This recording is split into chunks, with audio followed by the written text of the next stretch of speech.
Coming up tonight on YCN News, the New Hampshire Finance Committee voted on Medicaid funding.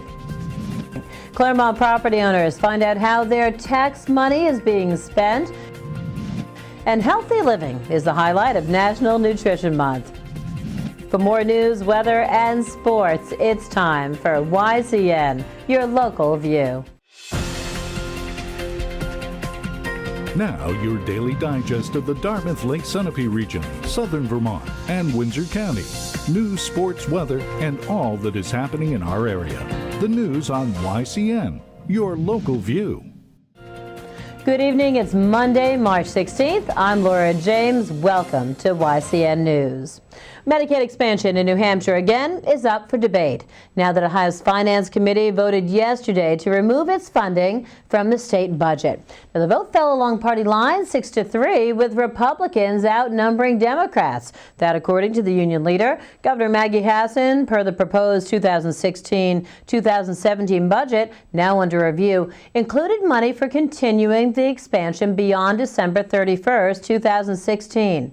That is the sunset date for the program, which means Granite State residents enrolled in this health insurance program will lose medical coverage if the program ends this year.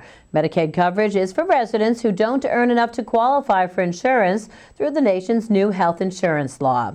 Since state lawmakers voted last year to expand Medicaid coverage, at least 34,000 residents signed up for insurance. Supporters of expansion, including District 5 State Senator David Pierce, say area hospitals are saving money because more people are insured. About $12 million is earmarked in the budget for Medicaid expansion beyond 2016. YCN News will update you on the story as budget approval proceeds.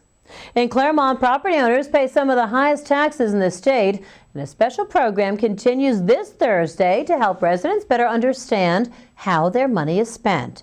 At the request of grassroots group Claremont Citizens Unite, City Finance Director Mary Walter will meet with residents to explain more about their local budget. The program begins at 6:30 p.m. Thursday night in the same room where the Claremont School Board meets. That's in the Business Center of the Sugar River Valley Technical Center, located on South Street. Thursday's meeting will be the third in a series about understanding the city's budget and where taxpayers' money goes. In May, City Councilors and Mayor James Nielsen will meet to plan the fiscal budget. All residents are invited to the budget hearings planned for this Thursday. Again, events beginning at 6:30 p.m.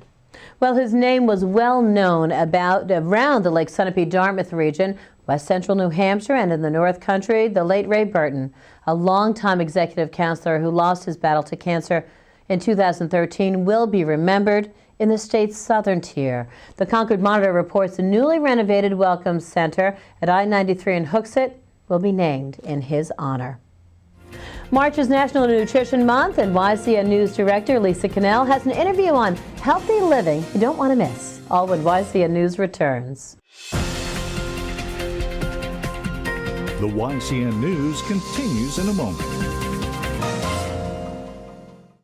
Welcome back to YCN News. I'm Laura James. Coverage of New Hampshire town meetings continues with unity in our focus today. The bottom line budget of $1.4 million passed, the Valley News reports. The budget is up a bit over last year, but taxes won't go up. That's because $200,000 from surplus funds will be used to lower the amount to be raised by taxes. Unity's current property tax rate is $6.35 per $1,000 valuation. Unity voters will meet again Saturday at noon at the new elementary school. That's when the 2015-2016 school budget will be reviewed.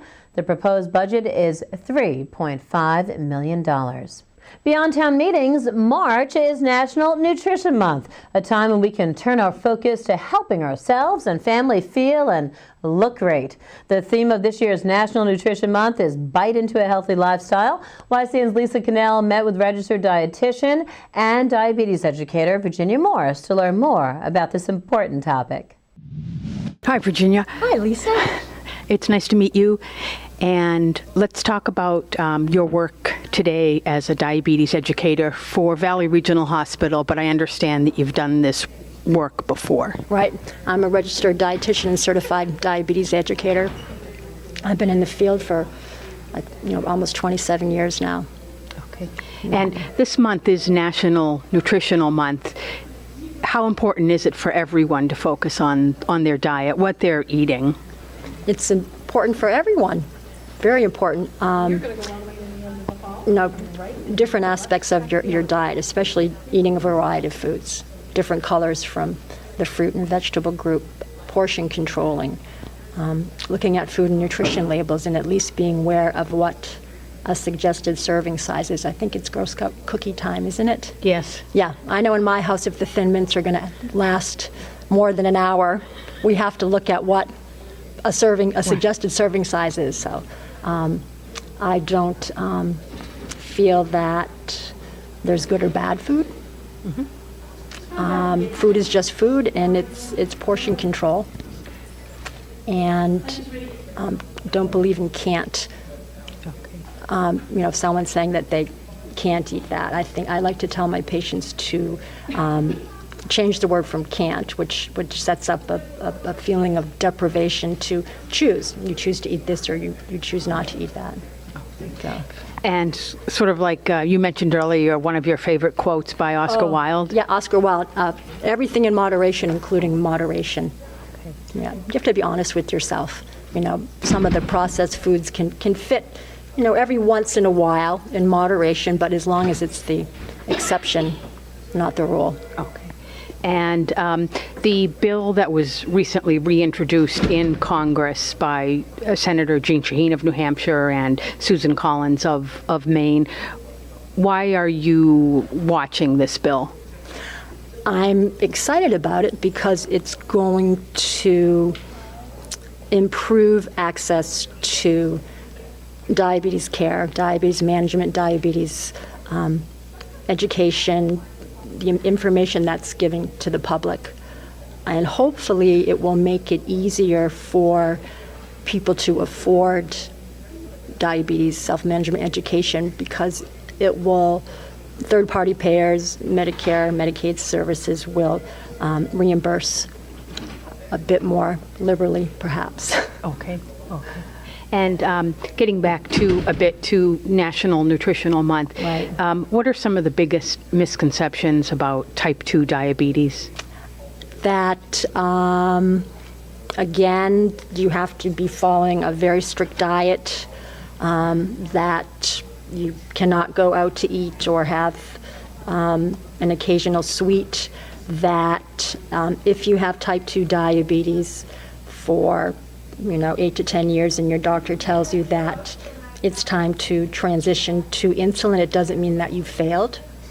After a while, the pancreas just doesn't produce the same or the adequate amount of insulin, so that's just a natural progression of the disease. Okay. And something else about this topic that I haven't asked you that you would like people to realize and think about each day when they choose their meals? Like I said, variety, trying to eat at home more often, family meals, rather than dining out. You have a little more control over the ingredients. Eating pace, try not to eat really quickly. Keep yourself at a decent pace. Some of the patients I work with, when I try to have them slow down their eating pace, I'll ask them to try to eat with their non-dominant hand. And if they're not good with chopsticks, I have chopsticks in my office for them to try, and I'll say, your non-dominant hand with chopsticks, that will slow you down. That's a big factor. People are in a hurry all the time and not as always able to eat mindfully. Keyboard dining, eating while we're standing up, we all do that. Yeah. And eating while doing something else. Exactly. We're on to the next thing. And does it tend to run in families? There's definitely a genetic component to type 2 diabetes, absolutely. And type 1, they're not quite sure about that. It's fairly clear that it's some type of autoimmune disorder, and the body's, body's own cells are actually destroy the pancreas. It could be environmental factors they're not quite sure of yet, virus. That's what all the research is targeting, and Jean Shaheen's bill should hopefully help broaden that research. All right, very good. Thank you very much. Okay, thank you. Well, good news to think about during National Nutrition Month as we continue throughout the month of March. Thank you so much, Virginia and Lisa. Well, coming up on YCN News when we return, Kearsarge Chronicles' Lynn Solomon had a chat with Dave Lance of MJ Harrington. That interview is on the way. The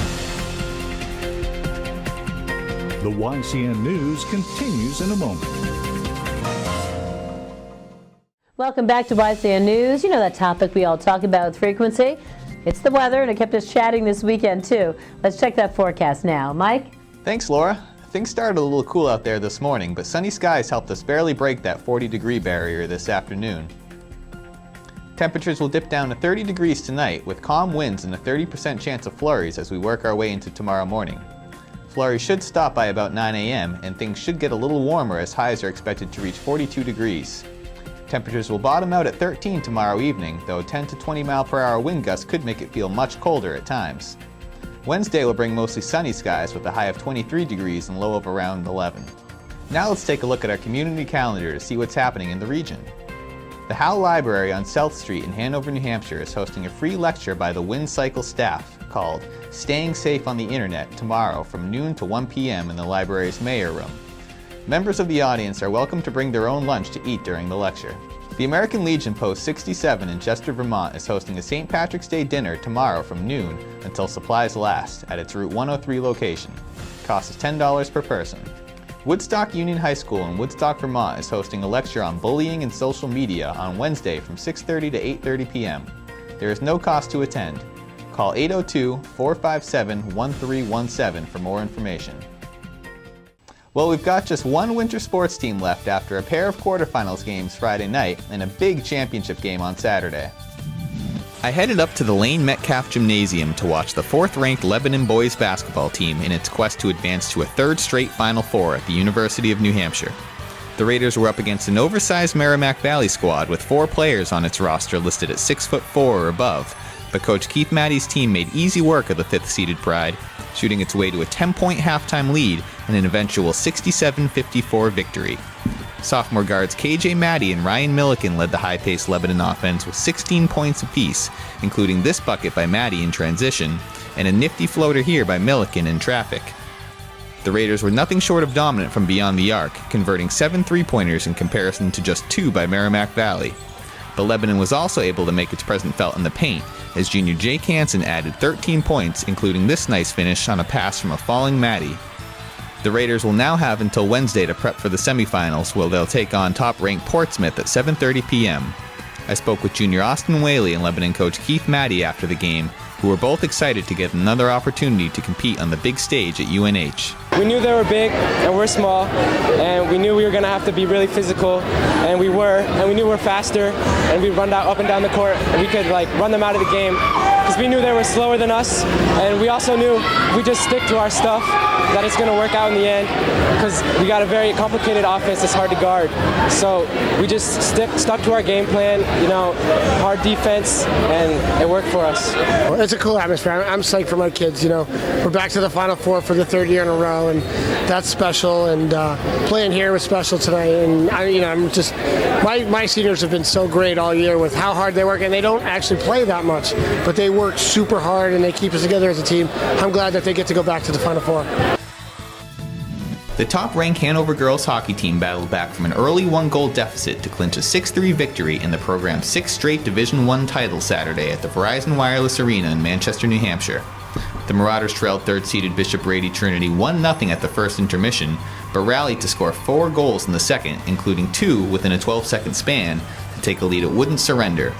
The Giant Pioneers added 2 goals in the third, but only after a pair of Hanover scores gave the favorites a comfortable 6-1 lead. 6 different players found the back of the net for the Marauders, as Sarah Wagner, Maddie Lyons, Claire Gardner, Eliza Laycock, Maddie Hartman, and Ella Williams each scored in the contest. Hanover now has 7 titles in the 8 years girls hockey has been sanctioned by the NHIAA. The 8th-ranked Marauders couldn't pull off the upset in their Division II quarterfinal against top-ranked Portsmouth Friday night, suffering a 15-point defeat. Hanover ends the year at 14-8. That's it for sports. Laura, back to you. Thanks so much, Mike. When YCN News returns, we bring you an encore interview between former U.S. Ambassador Peter Galbraith and YCN's Capital Connections' John O'Connor. That interview is on the way. The YCN News continues in a moment.